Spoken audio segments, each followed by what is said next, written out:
संभाजी जाधव उतरले, पण त्यांना थांबवण्याचा संभाजी भोसलेंनी प्रयत्न केला असता दत्ताजी त्यांच्यावर धावून गेले.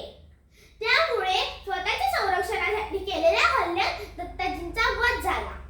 त्यानंतर दत्ताजींच्या लोकांनी संभाजी भोसलेंवर वार करून त्यांनाही मारले. अरे, पण जिजाऊंनी रडायचे कोणासाठी? एकीकडे सख्खा भाऊ मेला तर दुसरीकडे दीर मेलाय. हे बघून जिजाऊंना खूपच वाईट वाटले की आपलीच माणसं आपापसात लढून मरत आहे, हे कुठेतरी थांबले पाहिजे. म्हणूनच त्यांनी शिवाई देवीला साकडे घातले. आणि 400 वर्षांपूर्वी 19 फेब्रुवारी 1630 रोजी शिवनेरीवर एक तारा चमकला, त्याच्या हातून महाराष्ट्र घडला. शिवाई देवीच्या नावावरून त्यांचे नाव शिवाजी ठेवण्यात आले.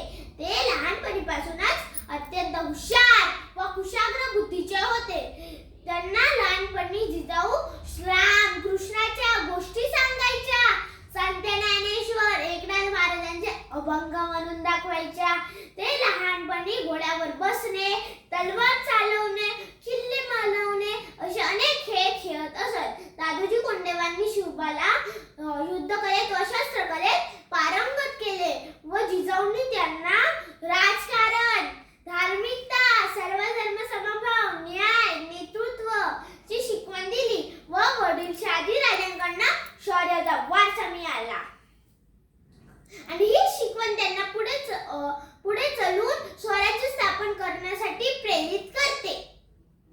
परंतु शिवबाच्या जन्मापूर्वी महाराष्ट्रावर आदिलशाह व निजामशाह यांची सत्ता होती. ते रयतेची खूप हाल करायचे. म्हणूनच शिवरायांनी लहान वयातच स्वराज्य स्थापन करण्याचे स्वप्न पाहिले. त्यासाठी त्यांनी तानाजी, सूर्याजी, बाजीप्रभू अनेक जीवात जीव देणारी मावळे एकत्र करून रायरेश्वराच्या मंदिरात स्वराज्य स्थापन करण्याची शपथ घेतली. वयाच्या अवघ्या 16व्या वर्षी महाराजांनी तोरणा जिंकला आणि स्वराज्याचे तोरण मांडले. सह्याद्रीच्या छाताडातून नाद भवानी गाजे, काळजात राहती आमच्या, रक्तात वाहती राजे, रक्तात वाहती राजे. तुफान गरजतो, आग ओकतो, वाघ मराठी माझा, सन्मान राखतो, जान झोकतो, तुफान मातीचा राजा, तुफान मातीचा राजा. महाराजांनी गरिबांना मदत केली, श्रींना माते समान मानले, सर्व धर्म समभाव मानले आणि म्हणूनच आपल्या मुस्लिम बांधवांसाठी मस्जिद बांधून घेतली होती. एक